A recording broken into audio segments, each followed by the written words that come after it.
जय भोलेनाथ। आज की इस वीडियो में आपको बताएंगे कि साल 2024 में सावन का महीना कब शुरू होगा, कब समाप्त होगा, सावन के महीने में कुल कितने सोमवार व्रत पड़ेंगे, कब कब पड़ेंगे, किन व्रतों का पालन करना चाहिए, व्रत में कौन कौन सी चीज़ें नहीं खानी चाहिए और कुछ ऐसे जरूरी उपाय भी आज की इस वीडियो में आपको बताएंगे ताकि भोले बाबा की कृपा से आपके सभी दुख दूर हो सके और आपको जन्म जन्मांतर तक इस पवित्र महीने में की गई पूजा पाठ का पुण्य प्राप्त होता रहे।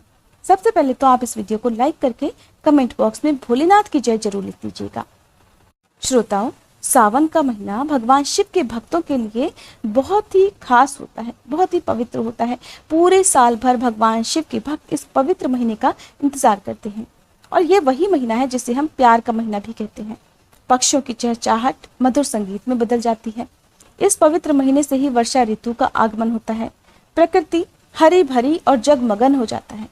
भगवान शिव के भक्त बड़े जोर शोरों के साथ सावन के महीने का बड़ी ही बेसब्री से इंतजार करते हैं।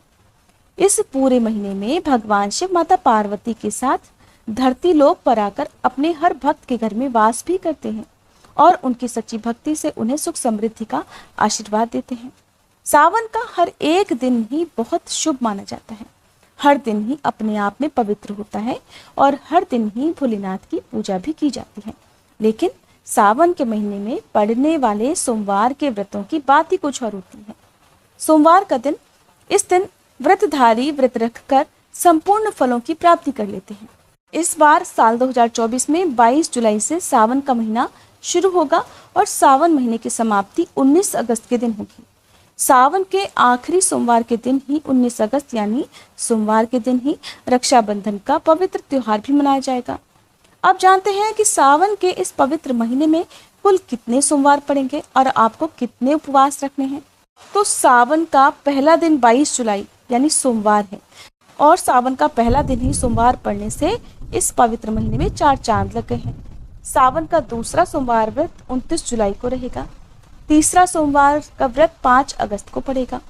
सावन का पवित्र चौथा सोमवार व्रत 12 अगस्त के दिन पड़ेगा और 19 अगस्त को 5वां सोमवार व्रत रहेगा। ऐसे में इस बार कुल मिलाकर 5 सोमवार पड़ेंगे और अंत में 19 अगस्त यानी सोमवार के दिन सावन महीने की समाप्ति होगी। तो अब जानते हैं कि इस सावन के पवित्र महीने में कौन सी गलती नहीं करनी चाहिए ताकि भगवान शिव क्रोधित ना हो जाएं। क्योंकि जहाँ एक और भोलेनाथ अपने भक्तों की भक्ति से, बहुत ही कम भक्ति से तुरंत प्रसन्न भी हो जाते हैं, वहीं उनकी गलतियों से, उनके पापों से तुरंत क्रोधित भी हो जाते हैं। सबसे पहले जानते हैं सावन व्रत में कौन सा फल नहीं खाना चाहिए, कौन सी विशेष सावधानियां इस व्रत में रखनी चाहिए। शास्त्रों में कहा गया है कि व्रतधारी को या व्रत के नियमों का पालन करने वाले भक्तों को कभी भी उधार मांग कर फल नहीं खाने चाहिए। इससे पाप लगता है और व्रत भी अधूरा रह जाता है। चाहे आपका सोमवार का व्रत हो या कोई भी व्रत क्यों ना हो, आपको आसपास के लोगों से, पड़ोसियों से मांग कर भी व्रत आदि में फल वगैरह नहीं खाने चाहिए। व्रत में उधार मांगकर फल खाने से व्यक्ति का व्रत झूठा हो जाता है और भगवान की शरण में आने वाले व्यक्ति को झूठ का सहारा तो बिल्कुल नहीं लेना चाहिए। कर्ज किसी से नहीं लेना चाहिए, किसी की निंदा चुगली आदि नहीं करनी चाहिए, उधार मांगकर कुछ भी नहीं खाना पीना चाहिए। अगर आपको कोई अपनी मर्जी से व्रत में खाने के लिए कुछ दे देता है तो उसे आप खा सकते हैं, लेकिन व्रत में कम से कम उधार मांगकर फल आदि तो बिल्कुल नहीं खाना चाहिए। इससे पाप लगता है और व्यक्ति की पवित्रता भी भंग हो जाती है। यदि आप सावन व्रत रख रहे हो या सोमवार के व्रत रख रहे हो तो आपको इन व्रतों में नाशपाती का फल भी नहीं खाना चाहिए। दरअसल इस फल का नाम ही नाशपाती यानी नाश करने वाला होता है, इसलिए इस फल को व्रत में नहीं खाना चाहिए। इस बात का आप विशेष ध्यान रखें कि जिस दिन आपका व्रत हो उस दिन आप नाशपाती का सेवन नहीं करें, भगवान को भी नाशपाती ना चढ़ाएं। अगला नियम है कि कुट्टू का आटा खाने से भी आपका व्रत टूट सकता है। लंबे समय से रखा हुआ कुट्टू का आटा भी आपका व्रत भंग कर सकता है। दरअसल होता क्या है कि पुराने कुट्टू के आटे में घुन आदि कीड़े वगैरह पड़ जाते हैं। बरसात के मौसम में भी कीड़े लग जाते हैं जो ठीक तरह से दिखाई नहीं देते और ऐसा आटा खाने पर दरअसल आप मांस का सेवन कर रहे होते हैं और व्रत में किसी भी प्रकार का इस तरह का सेवन, चाहे वो मांस हो, कीड़े आदि हो, खाना घोर पाप के बराबर माना गया है। आपका व्रत भंग हो जाएगा। इसलिए व्रत में केवल ताजा कुट्टू का आटा ही खाना चाहिए। व्रत हमेशा शुद्धता में ही रखना चाहिए। सावन का महीना बहुत ही पवित्र महीना माना गया है। इसलिए अब आपको बताते हैं कि वो कौन सी 5 चीजें हैं जो सावन के महीने में गलती से भी भगवान शिव या शिवलिंग के पास नहीं रखनी चाहिए। तो पहली बात, जहाँ पर भी शिवलिंग या महादेव की कोई प्रतिमा रखी हो वहां पर भूल कर भी जूते चप्पल लेकर नहीं जाना चाहिए। ऐसा करने से आपको मिलने वाला व्रत का फल या पूजा का फल नष्ट हो जाता है। ऐसे में मंदिर में नंगे पांव ही अंदर प्रवेश करना चाहिए। चमड़े की चप्पल हमेशा अशुद्ध रहती है, इसलिए खास तौर पर व्रत के दिन मंदिर में जाएं तो चमड़े की चप्पल पहनकर ना जाएं। इससे देव शक्तियां नाराज होती हैं। अक्सर महिलाओं को मासिक धर्म आ जाता है और वो बिना किसी को बताए कभी कभी पूजा पाठ भी कर लेती हैं, जो कि शास्त्रों में वर्जित माना जाता है। पीरियड्स की अवस्था में महिलाओं को जानकर भी अनजान कभी नहीं बनना चाहिए। यदि आपको पीरियड्स हो रहे हैं तो घर के अंदर बने मंदिर में या बाहर बने मंदिर में कभी प्रवेश नहीं करना चाहिए। न ही किसी पूजन सामग्री को या प्रतिमा आदि को स्पर्श करना चाहिए। महिलाओं को पीरियड्स की अवस्था में पूजा पाठ, भगवान की प्रतिमा को छूना या तुलसी जी में जल भी नहीं डालना चाहिए। ऐसी अवस्था में यदि आप तुलसी में जल अर्पित करती हैं तो तुलसी का पौधा भी सूख जाता है, देव शक्तियां नाराज होती हैं और घर में कंगाली, दुख, दारिद्र और घर में कलह क्लेश भी होने लगते हैं। इसलिए आप इस तरह की गलती ना करें। यदि आपको पीरियड्स हो जाते हैं तो आप अपने हिस्से की पूजा परिवार में किसी अन्य सदस्य से करवा सकते हैं, या फिर आप मानसिक रूप से मन ही मन मंत्रों का जाप कर सकते हैं। मन ही मन आप भगवान शिव की पूजा कर सकते हैं। शास्त्रों में वर्णन मिलता है कि जहाँ पर शिवलिंग होता है वहीं पर सभी शक्तियां भी सक्रिय रहती हैं। जिस घर में शिवलिंग होता है तो उस व्यक्ति पर भोलेनाथ की कृपा सदैव बनी रहती है। वास्तुशास्त्र के अनुसार शिवलिंग से हर वक्त ही ऊर्जा निकलती है, इसलिए शिवलिंग पर जलधारा हमेशा होनी चाहिए। कुछ लोग अपने घर पर शिवलिंग तो रख लेते हैं, लेकिन वो हफ्ते में ही जल चढ़ाते हैं। पूरे हफ्ते में पड़ने वाले केवल सोमवार के दिन ही जल अर्पित करते हैं, जो बिल्कुल अच्छा नहीं माना जाता। अगर आप शिवलिंग पर हर दिन नियम से जल नहीं चढ़ा सकते तो आप अपने घर में शिवलिंग कभी भी स्थापित ना करें, क्योंकि गरुड़ पुराण में वर्णन मिलता है कि इससे उल्टा घर में विनाश होता है। सावन के महीने में ऐसे बेलपत्र भगवान शिव को या शिवलिंग पर कभी अर्पित मत कीजिएगा, क्योंकि बहुत ही अशुभ माना जाता है। पौराणिक मान्यताओं के अनुसार बेलपत्र चढ़ाने से शिव जी का मस्तक शीतल रहता है। बेलपत्र से भगवान शिव की पूजा करने से दरिद्रता दूर होती है और व्यक्ति को सुख समृद्धि का आशीर्वाद मिलता है। इससे हनुमान जी भी प्रसन्न होते हैं, क्योंकि वे भी भगवान शिव के अवतार हैं। अब पहले आप ये जानिए कि बेलपत्र का उपयोग क्या है, इससे लाभ किस प्रकार मिलते हैं। तीनों लोकों में जितने भी तीर्थ स्थल प्रसिद्ध हैं, वे सभी तीर्थ स्थल बेलपत्र के मूल भाग में स्थित माने जाते हैं।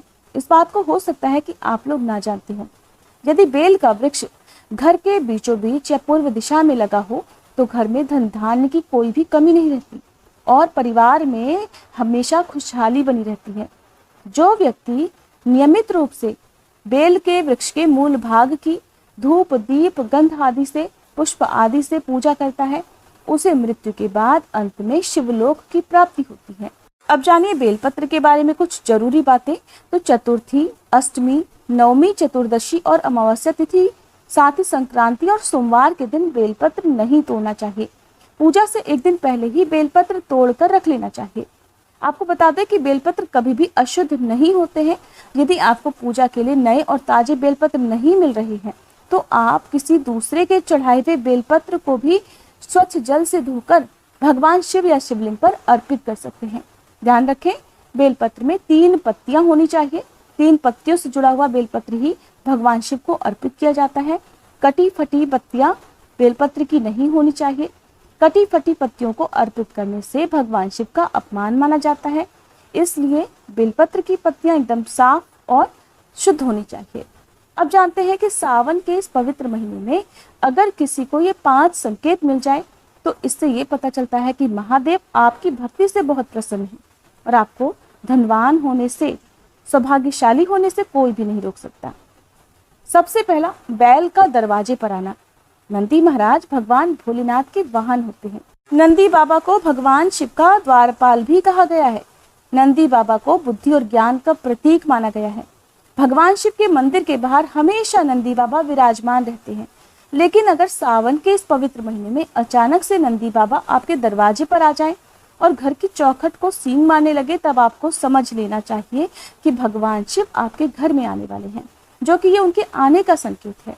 भगवान शिव आपकी भक्ति से बहुत प्रसन्न है। आपके घर में खुशियां आने वाली हैं। आपको धनी होने से कोई नहीं रोक सकता और आपकी कोई विशेष मनोकामना अवश्य पूरी होने वाली है। लेकिन याद रहे कि नंदी महाराज को आप कुछ मीठा जरूर खिलाएं, चाहे वो मिठाई हो या कोई भी फल हो। सावन के पवित्र महीने में अचानक से आपके सपनों में अगर शिवलिंग दिखाई देने लगे या भगवान शिव दिखाई दे जाएं, तो आपको ये समझना चाहिए कि अब आपके जीवन से परेशानियों का, दुखों का जल्दी ही अंत हो जाएगा।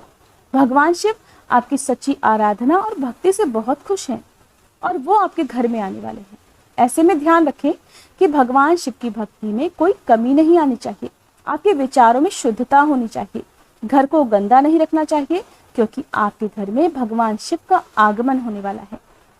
शास्त्रों के अनुसार माना जाता है कि नीलकंठ भगवान शिव जी का प्रतीक है। अगर इस सावन के महीने में आपको नीलकंठ पक्षी छत पर आकर बैठ जाए या छत पर दिखाई दे जाए, कहीं पर भी दिखाई दे जाए, तो भूल कर भी भगाइए मत, क्योंकि ये भगवान शिव का प्रतीक माना जाता है। ऐसे में आपको खुश होना चाहिए, क्योंकि भगवान शिव आपकी भक्ति से बहुत खुश हैं। शास्त्रों में बताया गया है कि नीलकंठ पक्षी अगर मनुष्य के घर पर आकर बैठ जाए तो साक्षात घर में शिव जी के आने का संकेत होता है और अब आपके बुरे दिन जाने वाले हैं।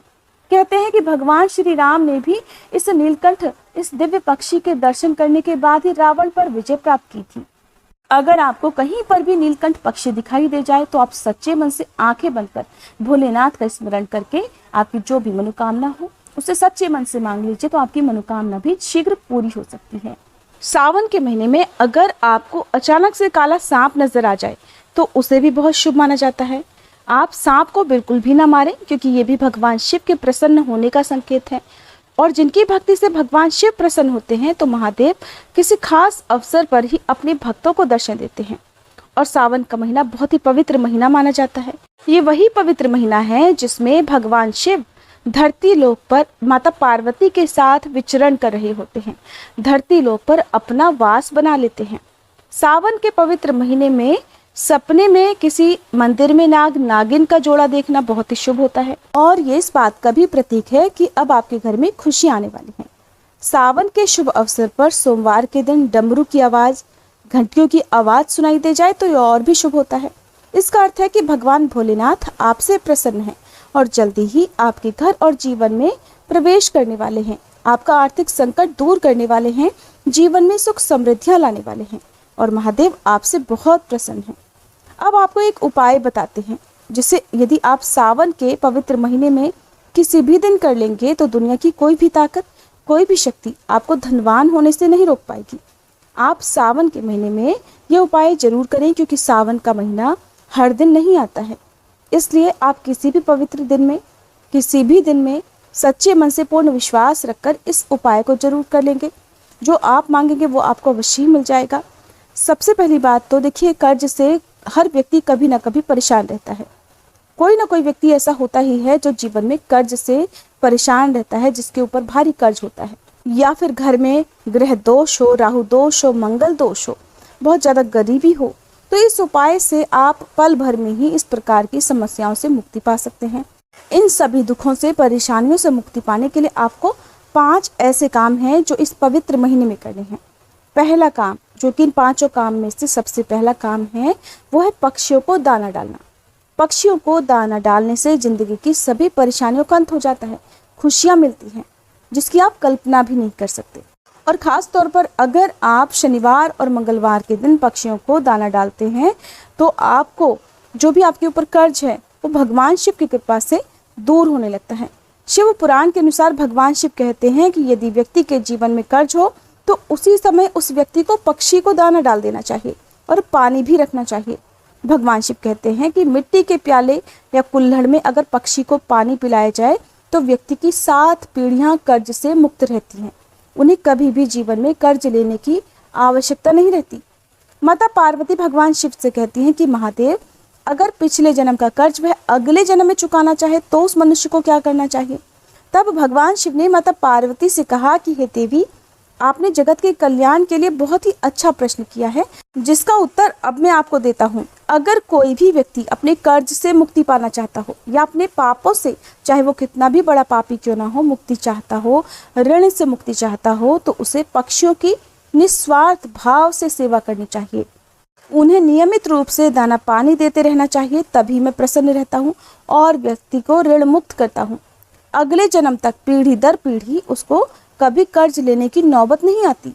अगर आप भगवान शिव के कहे अनुसार इस उपाय को कर लेते हैं तो आपको भी जीवन में कभी कर्ज की आवश्यकता ही नहीं पड़ेगी, बल्कि तेजी से आपके घर में सुख शांति आएगी, धन वैभव बढ़ेगा और इसके अलावा जो भी आपकी समस्याएं हैं वो बिना किसी उपाय के ही दूर होती चली जाएंगी। इसका असर आपको बहुत जल्दी दिखाई देने लगता है। अगला उपाय और अगला काम है जो आपको करना है वो है, चींटियों को अगर उनके मन के अनुसार खाना खिलाया जाए, उनको उनके मन के अनुसार भोजन दिया जाए तो जिंदगी का सारा सुख मिल जाता है, जिसकी हर किसी को जरूरत होती है। हर कोई कामना करता है कि उसको जीवन की सारी खुशियाँ, सभी प्रकार के भौतिक सुखों की प्राप्ति हो जाए। इसलिए आप इस उपाय को भी करते रहें। दरअसल चींटियां धरती पर मनुष्य का कर्ज कम करने के लिए ही वास करती हैं। अगर मनुष्य इस बात को समझ जाए कि चींटियां हमारे कर्ज के बोझ को सहती हैं या कम करती हैं, तब उसी क्षण हमारे देश में कोई भी कर्ज का भागी नहीं होगा। कर्ज के बोझ के कारण किसी को अपनी चीजें गिरवी नहीं रखनी पड़ेंगी। कोई भी शादीशुदा स्त्री को अपने गहने गिरवी नहीं रखने पड़ेंगे। भूमि आदि को परेशानियों के चलते बेचना नहीं पड़ेगा। चींटियों का तो काम ही होता है मनुष्य के जीवन से कर्ज को हमेशा के लिए, ऋण को हमेशा के लिए दूर करना। चींटियां कर्ज को किस प्रकार से दूर कर देती हैं ये अब आपको बताते हैं। तो चींटियों को आप एक ऐसी चीज़ है जो जरूर खिलाएं। आप सावन के किसी भी दिन, खास तौर पर सावन के किसी भी दिन, चींटियों को ऋण मुक्त होने के लिए आटा और शक्कर मिलाकर खिला दें। ऐसा करने से जो चींटियां हैं वो कर्ज को घटा देती हैं, समाप्त कर देती हैं। शास्त्रों के अनुसार माना जाता है कि यमराज के दूत जब मृतक के शरीर से उसकी आत्मा को यमराज जी के पास लेकर पहुंचते हैं तब उसे कुछ भी याद नहीं रहता। तब उसके कर्म ही चींटी उसके कानों तक पहुंचाकर याद दिलाती हैं और तभी व्यक्ति की आत्मा यमराज जी के सामने बोल पाती है। अगर सावन के महीने में चींटियों को बेसन के लड्डू खिलाई जाए तो उससे भी चींटी खुश हो जाती हैं, प्रसन्न हो जाती हैं और प्रसन्न होकर आपके जीवन में जो भी ऋण आदि है उससे मुक्ति दिलाने का आशीर्वाद भी देती हैं।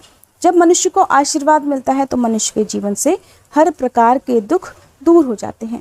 चींटियों को ग्रहों की रानी भी कहा जाता है। नवग्रहों का चींटियों में साक्षात वास होता है।